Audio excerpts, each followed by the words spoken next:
여러분 안녕하십니까. 신문을 부문방송 아침엔 매일경제입니다.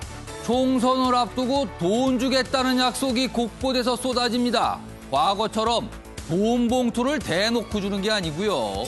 긴급 재난지원금이란 이름으로 한 사람당 혹은 한 집당 주겠다는 겁니다. 그리고는 점점 판을 키워서 이젠 모든 국민에게 다 주겠다고 합니다. 따지고 보면 그게 다 국민 주머니에서 나오는 세금인데요. 왠지 선심을 쓰는 사람은 따로 있다는 생각이 듭니다. 4월 7일 아침의 매일경제 신문 일면 기사부터 출발하겠습니다. 매일경제 일면 톱 기사입니다. 표에 눈먼 여야 전 국민의 재난지원금 준다. 이렇게들 지금 정치권에서 얘기가 나오고 있습니다. 황교안 미래통합당 대표 이틀 전입니다. 1인당 50만 원을 외쳤습니다. 그러자 어제입니다.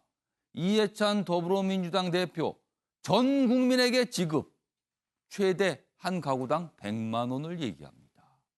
재정 상황 과연 고려한 것인가? 의문이 든다는 지적 많죠? 일단 지르고 보기식 포퓰리즘이다. 이렇게 기사는 지적하고 있습니다. 다음은 서울신문 보겠습니다.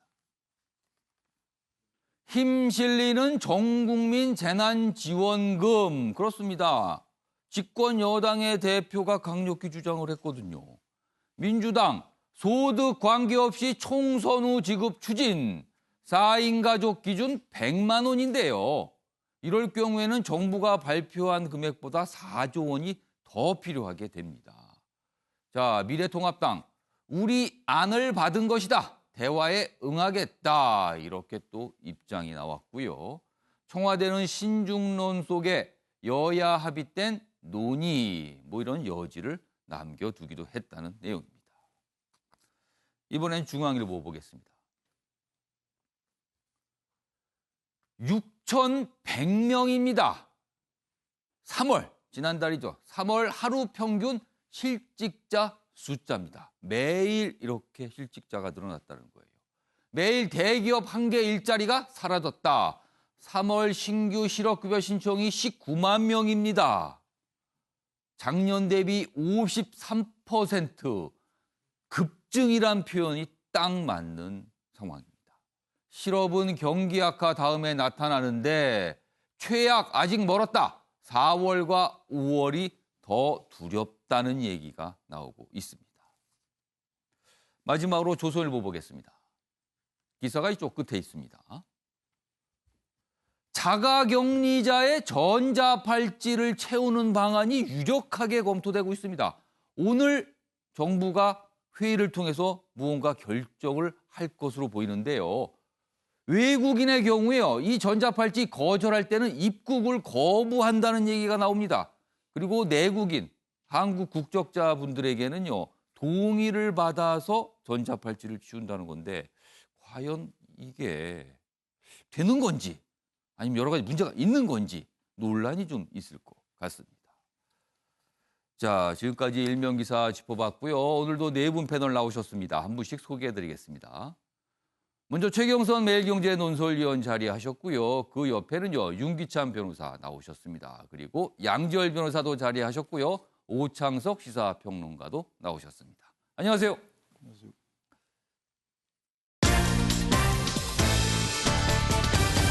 오늘 다룰 주요 이슈를 정리했습니다. 4월 7일 아침을 여는 키워드 4가지인데요. 첫 번째 키워드를 좀 보시죠. 이 키워드가 숫자로 돼 있네요. 50, 70, 100%입니다. 처음에 정부는요. 긴급재난지원금 전 국민의 50% 정도 주는 게 맞다라고 강력히 주장했어요. 그러나 집권 여당과 협의를 가다가 70%로 바뀝니다. 정부가 이렇게 발표했어요. 그런데 어제, 그제 100%로 확대가 됐습니다. 다 주자고요. 그래서 키워드가 이렇게 돼 있습니다. 두 번째 키워드는요. 전자발찌입니다. 일면기사 소개 때 잠시 나왔었죠. 굉장한 토론, 논쟁거리가 될 수 있을 것 같습니다. 세 번째 키워드는요. 무지와 착각. 야당의 총선에서 야당 후보로 출마하신 분이요. 3040 세대를 겨냥해서 이렇게 묘사를 했어요. 무지와 착각의 세대다. 분위기 좋지 않습니다. 이런 얘기를 듣게 되면요. 마지막 키워드는요. 고개 숙인 배달의 민족. 지금 배달앱 관련해서 여러 가지 논란이 있는데 혼쭐이 났습니다. 그리고 여러 가지 또 입장을 내놓기도 했습니다. 자, 이렇게 네 가지 키워드로 오늘 내용을 정리했고요. 첫 번째 이슈는요. 코로나19 상황 좀 짚어보겠습니다. 일일 확진자 어제 50명 미만으로 처음 기록이 됐습니다. 47명인 겁니다. 지금까지 정부가 50명 밑으로 떨어져야지 뭔가 변화를 줄 수 있다. 사회적 거리 두기를 완화할 수 있다. 이런 입장이었죠. 근데 어제 처음으로 50명 안 되는 숫자가 나왔습니다. 그런데요. 정부는 거리 두기 고삐를 아직은 늦출 때가 아니라는 입장을 내놨습니다. 이유가 있을 겁니다. 보시죠. 해외 유입 그리고 잠복기 감염자가 불시다. 그러니까 아직 긴장을 늦출 때가 아니라는 겁니다. 숫자가 한번 이렇게 나왔을 뿐이라는 입장이에요. 그리고 국무총리 정세균 국무총리는요. 수도권 대규모 감염 우려 있다. 이럴 경우에는 이거 걷잡을 수가 없다. 조심해야 된다는 거고요. 방역 당국 분위기 다잡기에 나서고 있다는 얘기입니다. 관련 기사 하나 더 있습니다. 보시죠. 거리 두기 했는데도 젊은 층과 수도권 확진은 늘었다는 겁니다. 여기서 젊은 층은 10대 그리고 30대까지 사이를 말하는 거죠. 3월 22일 그다음에 4월 5일 1차 거리 두기 굉장히 강력히 추진했죠. 요 기간 사이에 확진자를 좀 분석해 보니까 젊은 층과 수도권이 늘었다는 겁니다. 여기 보시면 그래프 좀 봐주세요. 여기가 지금 연령별로 확진자 숫자인데요. 이 기간 동안 20대가 확연히 많죠, 지금요. 여기 보시면 유학생 많은 20대 380명 이상 늘어났고요. 수도권 502명 증가했는데 대구, 경북을 앞서고 있습니다. 이 기간 동안에는요. 해외 입국자 감염 증가세 국내 6배. 그다음에 뭐 확진 이렇게 해서 지금 전체적으로 숫자가 50명 아래로 나왔지만 내용을 들여다보면은 이게 지금 그렇게 좋아할 사항이 아니다. 긴장을 늦출 사항이 아니다라는 얘기가 나오고 있습니다. 자, 그럼요. 방역 당국의 이야기 들어보겠습니다. 신규 확진자가 오늘 처음으로 50명 이하로 줄었으나 주말 때문에 진단검사가 평소 1만 건 이상 시행됐던 것에서 6천 건으로 줄어든 영향이 클 것으로 보기 때문에 이 수치만으로 증감의 추세가 있다라고 판단하기는 어렵습니다. 지난 3주 동안에도 월요일마다 가장 낮은 확진자 수를 기록했었고 이후 다시 확진자 수가 증가하는 추이를 보여왔기 때문에 금주의 변화 상황을 지켜봐야 할 것으로 보입니다. 그러니까 주말 동안에 검사량 자체가 많지 않았기 때문에 줄어들 수도 있다. 이런 걸 좀 감안해야 된다는 얘기를 좀 나왔습니다. 자, 이번에는요. 어제 하루 종일 구충제 얘기가 꽤 많이 나왔습니다. 내용 좀 보겠습니다. 구충제가 코로나 고친다는 호주 연구팀 주장에 정은경 방역대책본부장 굉장히 무리다. 이 구충제 이름이요. 이버맥틴입니다. 어제 하루 종일 많은 분들이 이거 검색하신 분들 많았을 거예요. 호주 연구팀 이버맥틴 효능을 발표했는데 전문가들은 이거 인체에 바로 적용하기가 어렵다. 이거 봐야 된다. 구충제다. 일단 구충제다.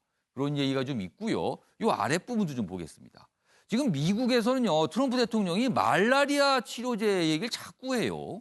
그런데 이것도 좀 생각해 볼 지점이 있다는 겁니다. 트럼프 대통령은 이거 있으니까 우리 든든하다 자꾸 얘기하고 있지만 미국 내 전문가들은 그런 거 아니라고 또 얘기하고 있습니다. 내용 보면은요. 여기는 국내 전문가 얘기입니다.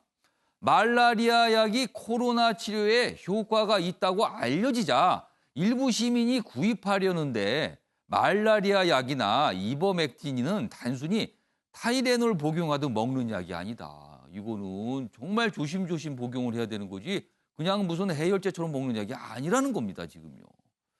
지금 약에 관한 얘기, 치료제에 관한 얘기들이 좀 나오고 있습니다. 자, 그럼요. 앞에 정의용 본부장이 뭐 기사에도 소개됐는데 영상으로 확인해 보겠습니다.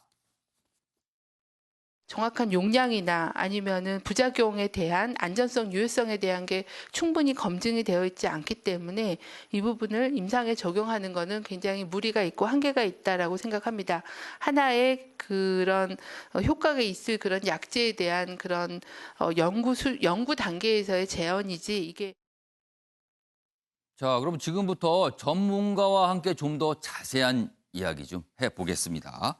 이재갑 한림대 감염내과 교수 전화로 연결돼 있는데요. 이 교수님 나와 계시죠?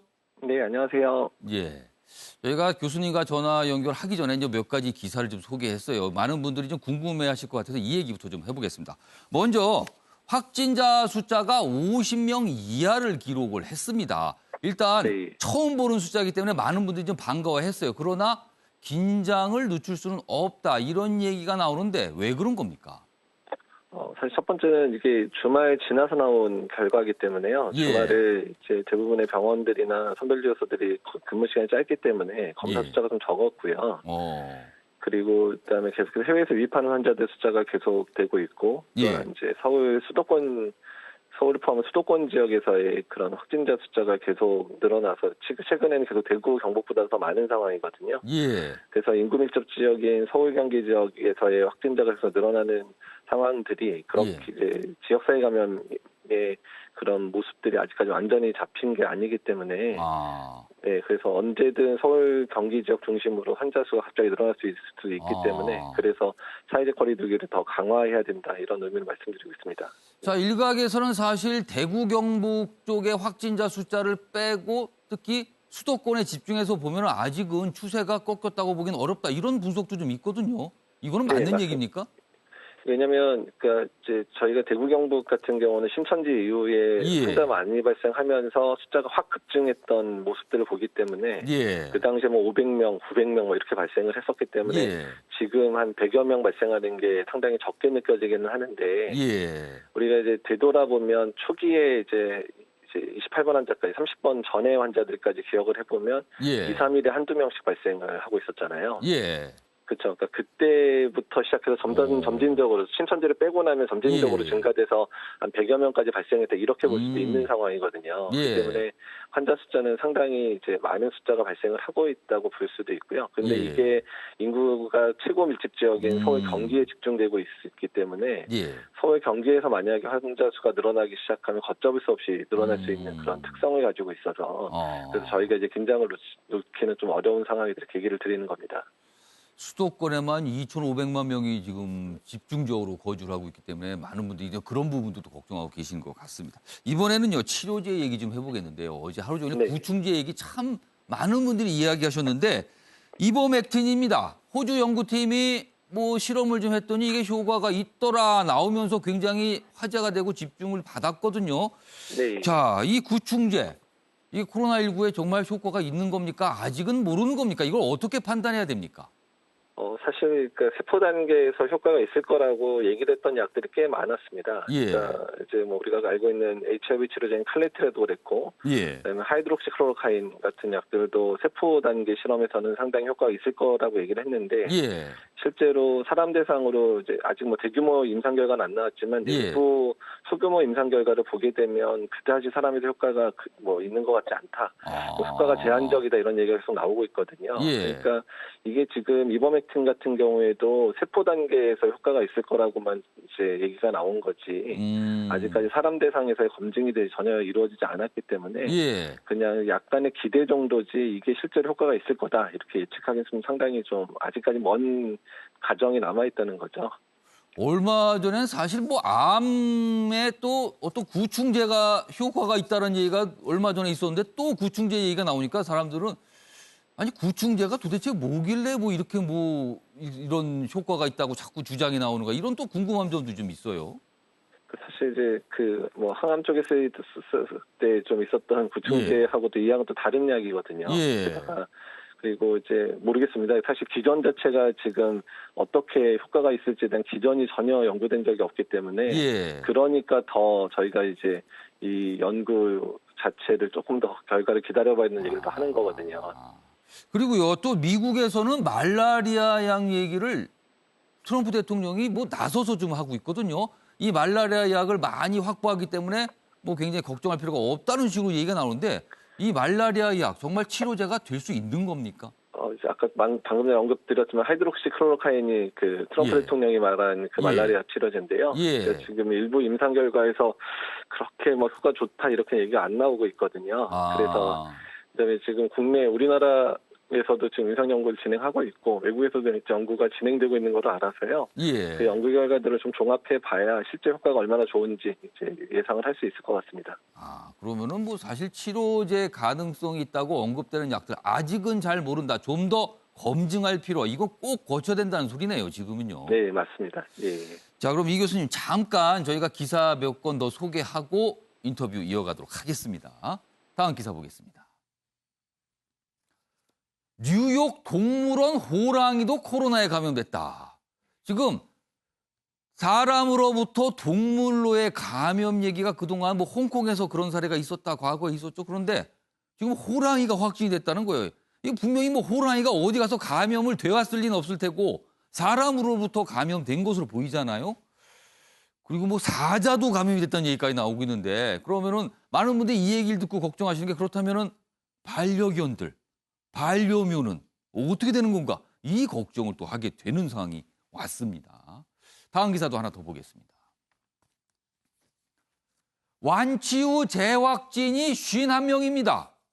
바이러스 재활성화 가능성에 무게를 두고 있는데요. 아직 100% 이유는 파악이 안 되는 것 같아요. 방역당국은 재확진자 역학조사, 극히 드물지만 재감염 가능성도 있다. 그러니까 아예 완치가 됐는데 다시 감염이 되는 경우 아니면 몸속에 뭔가 바이러스가 좀 남아있었는데 이게 다시 살아난 거예요. 두 가지 가능성이라고 보는 거죠. 어쩌거나 저쩌거나 다시 증상이 나타나는 거지 않습니까? 그래서 재확진이 51명이나 있다는 얘기입니다. 요 얘기 먼저 이 교수님. 네, 예. 호랑이가 확진이 됐다. 그러면 사람으로부터 동물로 감염 가능성이 확인이 된 건가요, 그럼? 그러니까 지금 홍콩에서도 예. 아마 고양이가 감염된 사례, 비슷한 한 3종류 동물 감염 예. 사례가 보고된 적이 있었던 걸 알고 있고요. 예. 그리고 미국에서 이제 호랑이 감염된 상황으로 얘기 들었는데, 예. 그러니까 지금 사람들이 많이 감염이 되고 있으니까 사람하고 접촉을 통해서 아마 감염이 됐을 거 예상은 되고 있고, 예. 코로나 바이러스가 워낙에는 동물에서 주로 감염이 되는 바이러스였기 때문에 동물한테도 감염을 일으킬 수 있을 거라고는 예상이 되고 있습니다. 예. 근데 이제 더 중요한 건 더 연구가 필요한 거는 이게 동물에게 갔을 때 동물에서 동물로 감염이 될 거냐에 대한 부분도 연구가 필요하고요. 동물과 동물 사이에 또 감염이 되는가? 그렇죠. 그러니까 호랑이가 감염될 때 호랑이가 다른 호랑이한테 감염시킬 수 있을 거냐. 예. 그래서 그런 동물 사이에서 확 전파가 될 거냐에 대한 연구도 필요하고, 예. 실제로 감염됐었을 때 이제 동물에서 얼마나 중증 감염을 일으킬 거냐 이런 부분도 사실 연구가 좀 필요한 상황이어서 예. 이제 그런 부분들은 조금 이제 고민이 필요하고, 동물에서 감염되는 그런 패턴들은 동물도 이제 이런 바이러스에 대한 수용체라 그래서 바이러스가 잘 붙을 거냐 안 붙을 거냐에 대한 예. 수용체들이 있는데, 이런 예. 수용체가 만약에 사람이랑 유사한 형태로 가지고 있다 그러면 동물에서도 잘 감염될 만한 동물이 있을 수는 있을 것 같습니다. 이게 또 사람뿐만 아니라 동물까지 확진이 나오니까 또 이건 더 뭔가 좀 파장이 더 커질 수도 있을 것 같은데요. 그리고요, 방금 전에 본 기사에서는 재확진 관련된 기사가 있었습니다. 자, 만약에 좀 재확진이 이렇게 좀 숫자가 좀 늘어나고 있거든요. 그렇다면은 완치가 됐다고 해도 100% 안심할 수 없다. 몸속에 항체가 없을 수 있다. 뭐 이런 얘기가 되는 겁니까, 그럼? 그러니까 이제 재확진 관련돼 있는 거는 연구가 예. 좀 필요한 상황입니다. 특히 예. 주로 지금 재확진되는 분들이 연세가 많으신 분들이거나 예. 뭐 기저질환이 있어서 면역이 많이 떨어지는 분들에서 발생을 하고 있기 때문에 예. 주로 이제 재활성화, 그러니까 바이러스가 어느 정도 억제가 됐다고 생각했는데 면역계가 다시 이제 잘 조절을 못하니까 다시 활성화됐을 가능성을 이제 염두에 두고 있는 거고요. 예. 예, 그다음에 또 검체 채취 과정 중에서 이제 바이러스 너무 적게 나오는 경우는 예. 이제 검체 채취를 아주 정확하게 하지 않으면 검사가 예. 안 나오는 경우도 일부 있어서 그런 예. 부분도 섞여 있을 거기 때문에요. 예. 그래서 이런 분들에 대한 부분들은 이제 뭐 항체 형성 여부나 이런 것들 이제 검사가 가능해지면 그런 연구도 좀 해봐야 될 것 같고, 예. 또한 그분들의 실제로 어떤 유전형이 있어서 뭐 꼭 어떤 분들의 이런 재활성화 잘 되는지도 연구해봐야 되고, 여러 면역력에 관련된 지표들에 문제가 있어서 재활성화 됐는지 이런 다양한 방법 연구가 지금 현재 이제 계획되고 있는 걸로 알고 있습니다. 그럼 완치되신 분 같은 경우는 항체가 있는지를 확인하면 가장 확실한 거 아닐까요? 그러면은?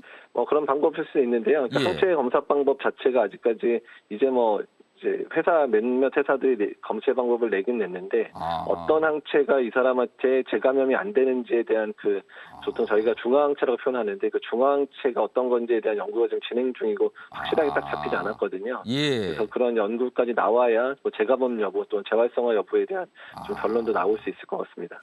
전체적으로 오늘 이 교수님 얘기 들어보니까 아직은 미지의 영역이 많은 것 같아요. 코로나19와 관련해서는요. 예, 맞습니다. 예. 마지막 질문이 될 것 같은데요. 흡연과 코로나19가 관련이 있다. 그리고 흡연 부스 옆에 지나가는 것만으로도 좀 좋지 않다. 뭐 이런 얘기가 있거든요. 이거는 어떻게 된 겁니까? 이제 담배를 피우면서 계속 연기를 이렇게 내뿜게 되잖아요. 예. 그런 과정에서 바이러스가 더 같이 잘 날라올 수 있다 이런 얘기들이 사실 있고요. 예. 그래서 이제 그런 부분 때문에 흡연 부스 안에서 혹시 확진자가 있으면 주변 사람한테 전파가 더 용이한 게 아니냐 이런 얘기들이 계속 나오고 있고요. 그러면 담배 연기 속에 비말이 섞여서 나온다는 이런 뜻이 되는 겁니까? 예, 그렇죠. 왜냐하면 뿜어낼 때 어차피 이게 같이 나올 수밖에 없거든요. 연기랑 예. 같이 비말이. 예. 그런 그런 부분 때 말씀드리는 거고 두 번째는 워낙에 흡연자들이 폐자체 흡연을 해 손상이 많기 때문에 예. 그러니까 감염이 더 잘 된다는 얘기는 아니고 감염이 됐었을 때 중증으로 더 잘 진행할 수 있겠다 이런 얘기가 이제 언급이 되고 있는 겁니다. 그러니까 담배가 아무래도 폐하고 직접적으로 연관이 되니까 아마 이런 얘기. 그러니까 조심하는 게 좋다는 소리네요, 결국은요. 예, 맞습니다. 예. 알겠습니다. 말씀 여기까지 듣겠습니다. 지금까지 이재갑 한림대 감염내과 교수였습니다. 감사합니다. 네, 감사합니다. 자세한 얘기 들어보는데 걱정이네요. 이게 동물까지도 가고요. 치료제는 사실 좀 논란입니다. 사실은 과연 그게 듣는 약인지 아닌지에서 좀 더 시간이 좀 많이 필요하다는 얘기 같습니다. 자, 코로나19와 관련돼서요. 전자 팔찌 얘기가 나오고 있습니다. 일면 기사에도 소개해드렸는데 오늘 요 얘기 하루 종일 꽤 많은 분들이 언급을 하실 것 같습니다. 내용 좀 보겠습니다. 일단 배경이라고 그럴까요? 지금 이런 상황이었습니다. 방역 미꾸라지라고 뭔가 이렇게 빠져나간 뜻이겠죠? 방역 미꾸라지에 관용은 없다. 서울 강남구 자가격리 어긴 여성 고발입니다. 강력한 대응을 하겠다는 거예요.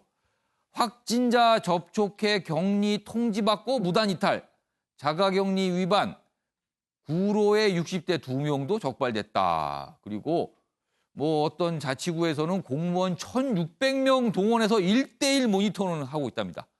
그럼 다 이 일만 하는 거잖아요, 그러면. 다른 일을 못하고. 모니터링. 말이 좋아 모니터링인지 이게 감시 아닙니까? 경찰과 불시 점검 벌이는 지자체도 늘고 있다. 이런 얘기입니다. 아무튼 굉장히 뭔가 강력한 조치를 지금 취하고 있다는 거죠. 다음 기사 보겠습니다. 자가격리 지침 위반이 줄이자 계속 나오고 있습니다. 그러자 정부가 전자팔찌 착용 유력하게 검토하고 있습니다. 오늘 무언가 결정이 나올 수도 있습니다. 내용 보면 정세균 국무총리 오늘 관계장관 회의를 열 예정입니다. 그리고 논의합니다.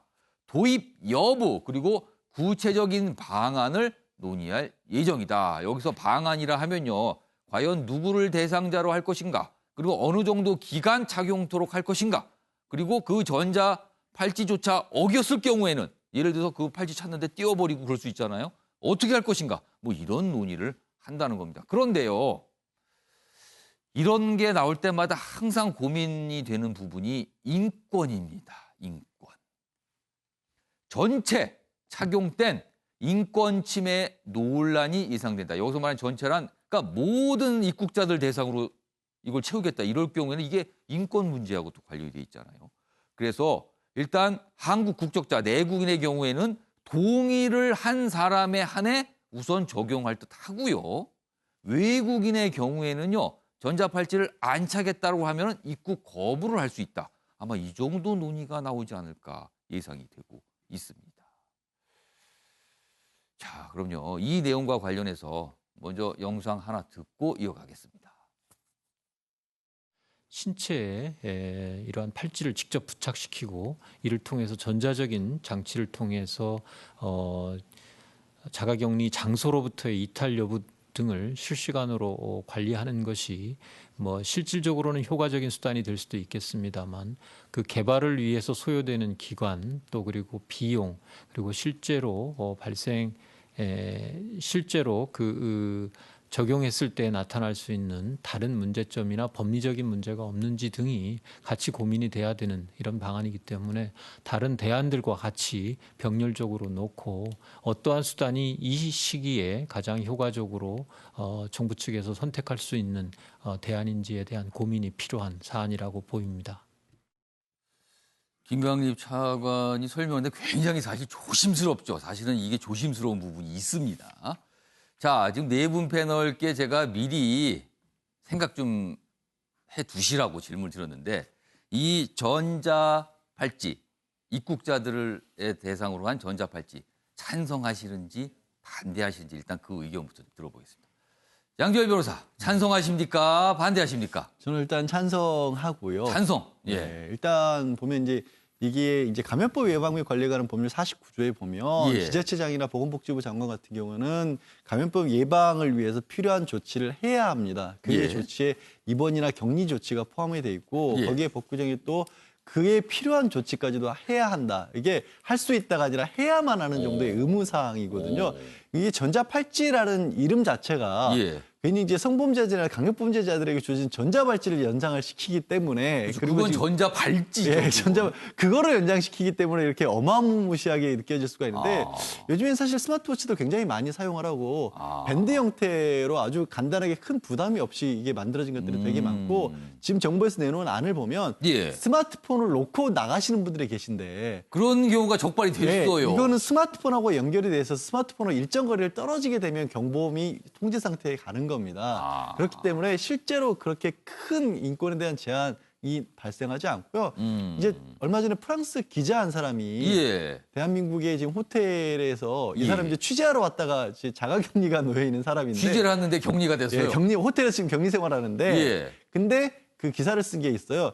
유럽 지역에서 예. 인권 문제를 강조해서 확진자 동선 공개 안 하고 마스크 예. 같은 게 자율적으로 놨다가 유럽이 얼마나 엉망진창이 됐냐. 그랬죠. 대한민국에 와보니까 사실상 자가격리 조치나 이런 것들이 그렇게 엄격하고 인권 침해가 안 되면서도 예. 한국은 잠잠하다. 그 유럽에서 자꾸 그 인권 얘기하다가 결국 사람 이렇게 많이 죽어나가는데 지금 뭐가 더 중요하냐라는 기사를 프랑스 기자가 쓴 게 나왔거든요. 그 기사의 취지는 인권이냐 목숨이냐 이런 거네요. 근데 2주잖아요. 저도 이게 뭐 20주 내지 2달이라도 예. 함부로 말씀 못 드리겠는데 예. 2주 때문에 이 사람이 생명이 왔다 갔다 한다면 예. 이 정도는 감수할 필요가 있지 않나 싶어요. 그러니까 양지열 변호사는 찬성한다. 그리고 2주다. 그리고 요즘에 스마트워치 이런 것도 사실은 약간 팔찌 모양인데 착용하시는 분 많다. 뭐 이런 걸 좀 생각해 달라는 말씀이시네요. 아까 화면에 나간 게 실험 단계라서 너무 크고 굵직한데 화면에 나온 거는 굉장히 묵직한 걸로 그렇게 안 보입니다, 만들어요. 사실은요. 요즘에 정말 눈에도 안 보입니다. 예. 최영선 의원께서는 먼저 찬성하십니까? 반대하십니까? 일단 반대합니다. 반대 의견을 갖고 계시네요.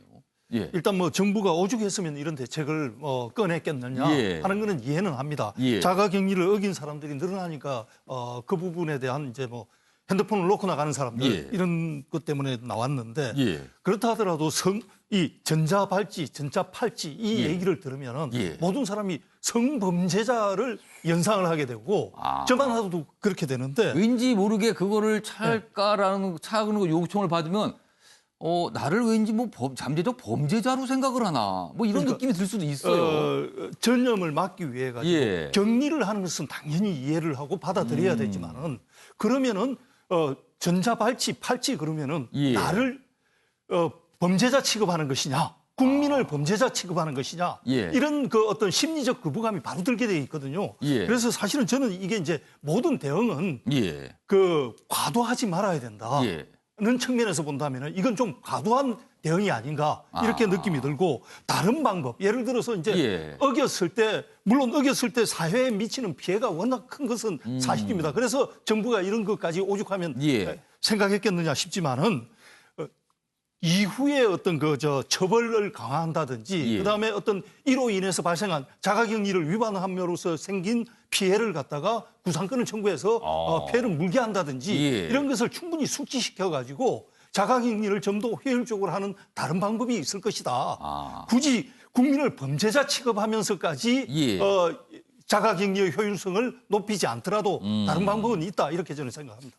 윤시환 변호사, 지금 언론에 소개되는 방안이 내국인, 한국 국적자와 외국인을 좀 다르게 본다는 거예요. 외국 국적자 같은 경우는 팔찌 착용을 거부할 경우는 입국이 안 될 수도 있다. 입국 거부를 하는 거죠. 그러니까 차야지만 들어올 수 있다는 거고 내국인의 경우는 동의하는 경우에만 하겠다. 뭐 이런 얘기가 나와요. 자, 이 정도 방안이 논의되는데 이게 인권 문제하고 어떻게 좀 연결이 돼서 이야기가 될 수 있을까요? 어떻게 보세요? 인권 침해는 맞는데 예. 인권 침해, 그러니까 법률적 근거가 있으면 인권 침해가 모든 수반이 되죠. 사실. 예. 그러니까 법적 근거가 있느냐, 필요하냐 아니냐의 문제고 예. 사실 이게 이제 보안 처분의 일종으로 받아들여져요. 저는. 보안 처분. 예, 예를 들면은 이게 이제 부착법이 따로 있거든요. 법이 특정 예. 범죄에 대해서는 부착법이 예. 따로 있는데 당사자 동의가 있으면 보안 처분은 아. 아니지만 원칙은 헌법상은 법률과 적법한 절차에 의하지 않으면 보안 처분을 받지 않냐 이렇게 돼 있어요. 예. 그러니까 보안 처분의 일종은 분명한데 예. 그러니까 행정상 편의는 인정이 돼요. 저도 어. 납득은 되겠어요. 그런데 법률적 근거가 있어야 되지 않나. 음. 아까 이제 외국인에 대해서 들어올 때 입국 거부하겠다는 것은 이제 출입국관리법이 있어요. 예. 여기 보면 필요한 준수사항을 정할 수 있다 이런 조항이 있는데 예. 그 필요한 준수사항이 이 팔찌 착용이냐는 사실은 좀 따져봐야 될 부분. 아. 그리고 내국인의 경우에도 동의를 요한다고 하지만 예. 동의를 어쩔 수 없이 하게 되는 경우일 것 같아요. 거의 사실상은 심리적으로 반강제적 동의거든요. 그러니까 동의를 안 하게 되면은 글쎄요. 아직은 뭐 이게 시행이 확정된 게 아니기 때문에 그런 경우는 어떤지 모르지만 동의 여부를 물을 거예요. 그럼 내국에 하겠냐고. 근데 예. 만약 거부했을 경우는 이게 또 어떻게 되는 그래서 이제 정부가 아마 저게 예. 이 법에 따르면 보석하는 경우에도 예. 그러니까 전자발찌를 착용할래 그래서 할게요 그러면 이제 보석해 주는 경우가 있거든요. 예. 요즘에 그 법이 통과가 됐어요. 아. 아직 시행은 안 되고 있지만 아마 거기서 착안하신 것 같아요. 그래서 이 당사자 동의가 있으면 법 위반이 아니지 않느냐, 법적 근거가 필요 없어도 되지 않느냐 이런 아마 그래서 마음이 있는 것 동의 같은데 얘기가 들어가는 것 같네요. 그런데 이것은 사실은 좀 그 동의가 예. 사실상의 자발적 동의라고 평가하기에는 아쉬울 수가 있어요. 그래서 예. 이 부분 신중해야 될 것 같고 예. 지금 이제 4월 5일부터는 1년 이하의 징역으로 높아졌잖아요. 예. 격리 위반자에 대해서 예. 이 정도로 충분하고 또 하나는 외국으로부터 입국자 중에 격리자 중에 보면 3만 7천 명이라고 돼 있는데 그중에 7천 명 빼놓고 3만 명은 사실은 외국으로부터 입국해 오신 분들이에요. 예. 그러면 외국으로부터 입국하는 그 단계에서 뭔가 사전에 예. 2주간 사전에 외국에서 자가격리 한 후에 입국하든가 아니면 2주간 입국 제한을 하든가 이런 식으로 입국 차단을 좀 했으면 이렇게 행정력 대비 격리자 관찰이 조금 수월하지 않았을까. 그러니까 차라리 전자발찌 얘기를 할 게 아니라 외국인에 대해서 일정 기간 당분간은 입국 금지를 차라리 하라. 그게 낫다. 이런 생각이 원래 드실까요? 했었으면은 아마 3만 명의 자가격리자가 덜 발생했을 수 있지 않겠느냐라는 예. 생각이 좀 들었고 예. 어쨌든 법리상 보면은 또 정서상도 보면 전자발찌 착용을 통해서 감시하는 것은 예. 사실은 조금 무리다. 저는 이렇게 판단합니다. 오창석 평론가. 전자발찌가 사실 홍콩에서 지금 사례가 있어요. 거기서 시행하고 있는 곳이. 아마 그런 거를 참조했을 것 같은데 어떤 생각이십니까? 일단은 뭐 제일 먼저 드는 생각이 용어의 문제가 제일 큰 것 같아요. 용어. 예, 용어에 대한 거부감이 너무 큰 것 같아요. 사실 전자 팔찌든 전자 발찌든 그게 그거라고 저는 그럼 느껴져요. 용어를 어떻게 좀 바꿔야 되나요? 용어를 좀 바꿨으면 좋겠어요. 솔직히 말해서 저는 메디컬 밴드라고 이름 바꾸면 메디컬 밴드. 메디컬 밴드라고 하면은 확 다른 느낌으로 저는 접근할 메디컬 수가 있거든요. 팔찌. 네. 팔찌는 안 됩니까? 뭐 팔찌 해야 되는데 예. 메디컬 밴드 정도로 하면 나의 건강도 지키고 타인의 건강도 지킨다는 느낌이 왜냐하면 결국 본질적으로 예. 주변 사람의 건강을 지키자는 거잖아요. 그렇습니다. 그러니까 뭔가 이 용어에서 오는 부담감이 너무 크다고 저는 생각이 들고 전자 팔찌, 메디컬 밴드. 어감이 좀 확 다르네요. 확 다르잖아요. 예. 그러니까 뭔가 의학적인 용어고 뭔가 보호하고 안전을 위한 거 예. 같은 느낌이 들잖아요. 그래서 뭔가 의학 장비 같은 느낌도 듭니다. 네, 그리고 이제 말씀하셨듯이 이렇게 주먹만 한 것이 아니라 예. 정말 예쁘게 나온다고 하니까 아. 메디컬 밴드면 전 충분히 이제 연착륙할 수가 있고 다만 중요한 건 이제 전 세계적 합의가 좀 필요하다고 저는 생각을 하거든요. 예. 앞으로 이런 일이 일어날 경우에 각국이 이런 부분에 대해서 표준화를 해서 예. 이런 걸 만들어 간다면 저는 쉽게 나갈 수 있다. 다만 지금으로서는 예. 이 전자팔찌란 용어가 너무 뭔가 잠재적 보균자 가까이 가서는 안 되는 사람 이런 느낌으로 그러니까 다가가서 전자팔찌 하니까 아까도 말씀하셨지만 전자발찌 생각이 먼저 나는 거거든요, 지금. 그럼 네. 전자발찌가 결코 좋은 이미지 아니거든요, 이거는요. 네, 그래서 그런 부분에 있어서 좀 문제가 있고 예전에 자가격리 2주간 한다고 했을 때도 하루에 한 2억 원 정도 예산이 소요가 된다고 했었거든요. 결국 이제 메디컬 밴드도 만약에 만든다, 전자팔찌도 만든다라고 하면 비용이 소요가 될 겁니다. 그러니까 그거 장비를 금방 만들 수 있을까요? 그래서 만약에 극단적으로 금방 만든다 하더라도 또 어쨌든 예산이 투입되는 부분이 있기 때문에 이런 부분에 있어도 어쨌든 국민적 동의가 필요하다. 그래서 지금 당장은 좀 어렵지 않을까 그런 생각이 듭니다. 최영수 의원님, 사실 외국인한테 어떤 이렇게 팔찌를 채운다. 이게 사실 외교 문제가 될 수도 있어요. 이게 각국이 협의를 통해서 어쩔 수 없는 상황이니까 이런 거에 합시다라는 어느 정도의 이런 동의가 있지 않으나 이게 외교 문제도 될 수 있는 거거든요. 그런데 사실 최근에 선진국들 한번 보세요. 선진국이라고 통하는 나라들 마스크를 서로 뺏어가냐고 정신이 없습니다.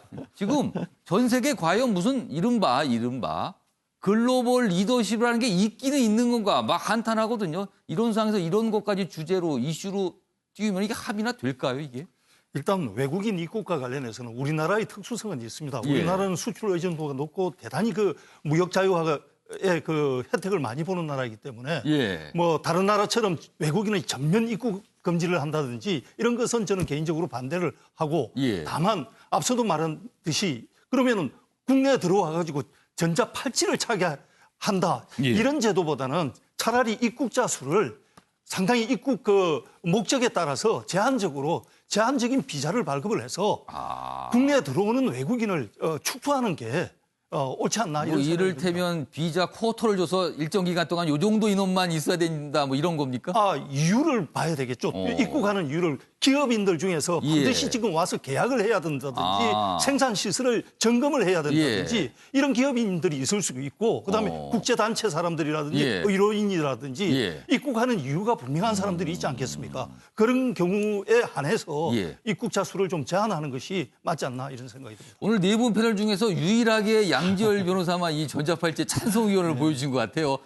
바로 함께 더 드릴게요. 뭐 다른 것보다 예를 들어서 지금 이제 우리 같은 경우에는 지금 전 세계 모범 사례로 꼽히다 보니까 솔직히 말하면 조금 많이 느슨하게들 이미 생각들을 하시는 것 같아요. 뉴스에서 많이 보시겠지만 제 동생 같은 경우도 이제 캘리포니아에 있는데 그냥 집 밖으로 나가면 $600 벌금을 현장에서 바로 매긴답니다. 아예 집 밖으로 못 나가요. 그러니까 집 밖으로 나오지 말라는 거잖아요. 집 밖으로 아예 못 나가요. 이거 전 국민을 다 자가격리 시켜버린 거예요. 미국 같은 경우 거의 97%가. 유럽 같은 경우도 마찬가지지 않습니까? 지금 남미 같은 데서는 총을 쏘는 국가가 생기고 있어요. 인도에서는 팔굽혀펴기 시킵니다. 그러니까 이게 전자발찌 이런 거 가지고 인권 침해라는 걸 생각할 만큼 느슨한 상황도 아니고요. 또 아까 이제 우리 오차수 평론가도 얘기했지만 거부감이 들 수 있다라면 용어를 바꾸는 것도 있고요. 지금 IT 기술이 그거에 필요한 칩 정도가 글자 그대로 메달의 한 정도, 손톱끝만 한 정도면 돼요. 이건 밴드가 아니라 뭐 목걸이 형태도 있고 주머니에 그러니까 착용할 수 있는 게 아니면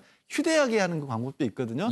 이거를 거부감이 줄어들 수 있는 방법은 굉장히 많아요. 그러니까 아까 이제 윤 변호사님도 법조인이시기 때문에 기본적인 전자발찌 범죄자를 대항한 그거를 생각하시는데 방향 자체를 바꿀 필요도 있고 인식 자체를 바꾸면 이건 지금으로서는 전혀 과도하지 않다고 저는 봐요. 아무튼 오늘 정부가 뭔가 논의합니다. 그리고 어떤 결정이 나올 수도 있습니다. 기다려 보겠습니다. 내일 아침에도 이 내용을 아마 다루지 않을까 이런 생각이 좀 듭니다.